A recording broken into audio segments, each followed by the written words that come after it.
Bismillahirrahmanirrahim. Assalamualaikum warahmatullahi wabarakatuh. Selamat pagi anak-anak, kita belajar kembali. Bagaimana kabarnya kalian hari ini? Sehat? Semangat?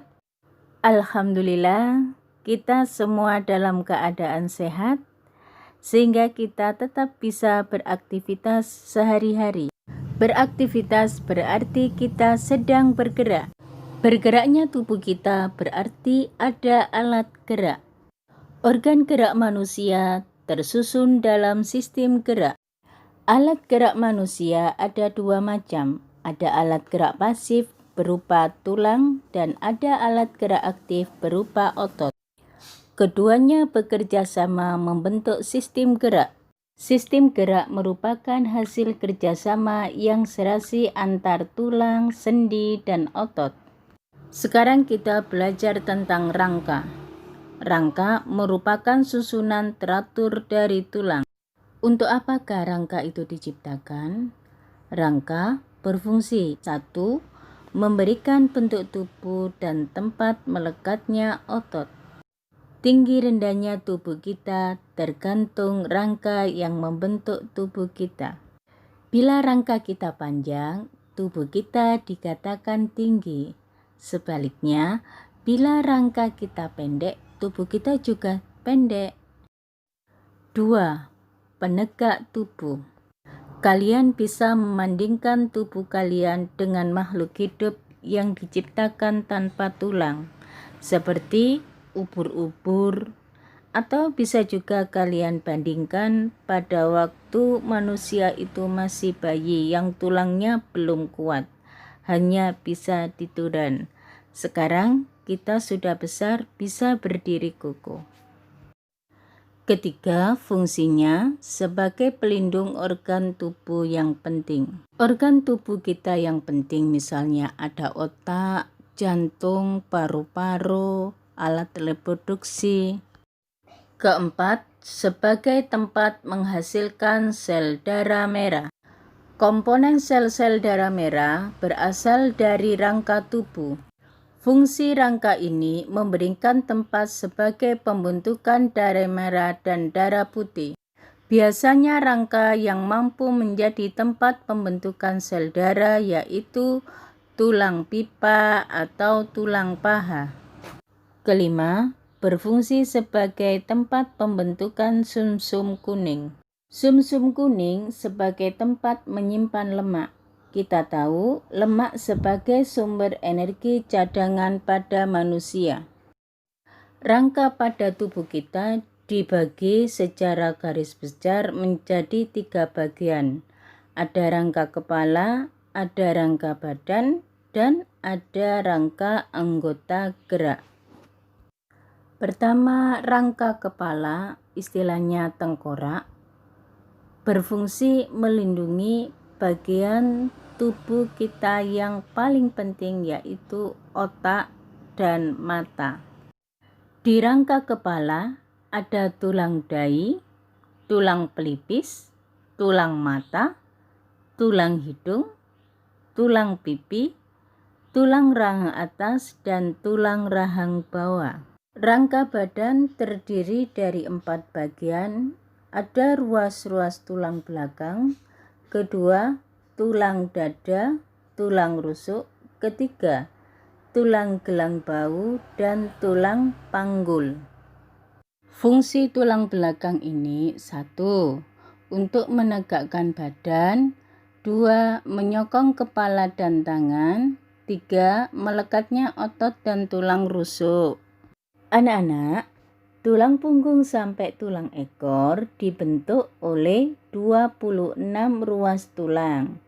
Selanjutnya, jumlah ruas tulang leher sampai tulang ekor ada 33 ruas tulang, yang terdiri 7 ruas tulang leher, 12 ruas tulang punggung, 5 ruas tulang pinggang, 5 ruas tulang kelangkang, dan 4 ruas tulang ekor.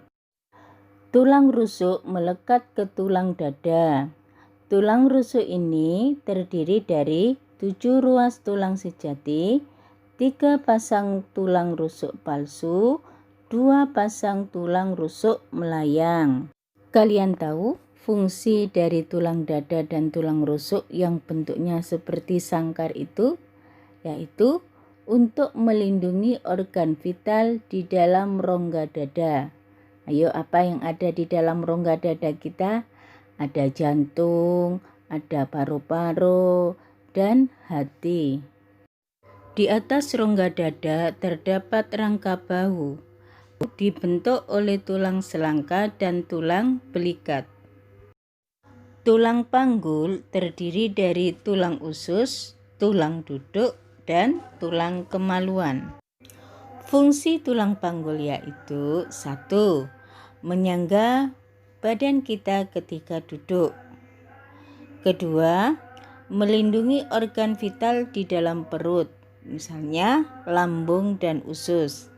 3. Melekatnya tulang paha atas. Dan yang keempat, melindungi alat reproduksi kita. Rangka anggota gerak kita terdiri dari 2. Ada anggota gerak atas, yaitu tulang lengan kita. Di tulang lengan kita ini terdiri dari tulang lengan atas, tulang hasta, tulang pengumpil, tulang pergelangan tangan, dan tulang telapak tangan. Anggota gerak bawah kita yang biasanya kita gunakan untuk berjalan, berlari, melompat, itu terdiri dari tulang paha, tulang tempurung lutut, tulang kering, tulang betis, tulang pergelangan kaki, tulang telapak kaki, dan tulang jari kaki. Tulang kita tidak akan bisa bergerak sendiri. Tulang kita akan seperti maniken. Maniken itu apa ya? Maniken itu boneka seperti bentuk manusia yang ada di toko baju. Dia hanya berdiri saja tanpa ada bergeraknya. Yang menggerakkan tulang atau rangka kita adalah otot. Nah, otot ini merupakan alat gerak aktif pada manusia. Secara definisi, otot adalah jaringan di dalam tubuh manusia yang bisa menggerakkan tulang. Otot berfungsi pertama, menggerakkan tubuh. Artinya, kita bisa berjalan, tangan kita bisa bergerak, kepala kita bisa noleh ke kanan kiri. 2. Menggerakkan organ tubuh. Ingat, di dalam tubuh kita ada organ vital yang penting. Misalnya jantung. Jantung kita bisa bergerak karena digerakkan oleh otot. 3. Mengalirkan darah ke seluruh tubuh. Otomatis ya, darah kita mengalir secara otomatis ke seluruh bagian tubuh kita. Otot manusia terdiri dari 3 jenis, yaitu otot polos, otot lurik, dan otot jantung. Ciri otot polos. 1.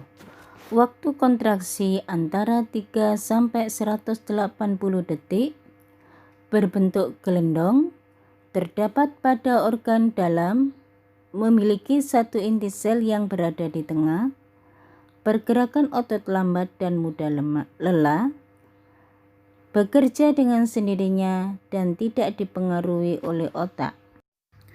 Ciri otot lurik. 1.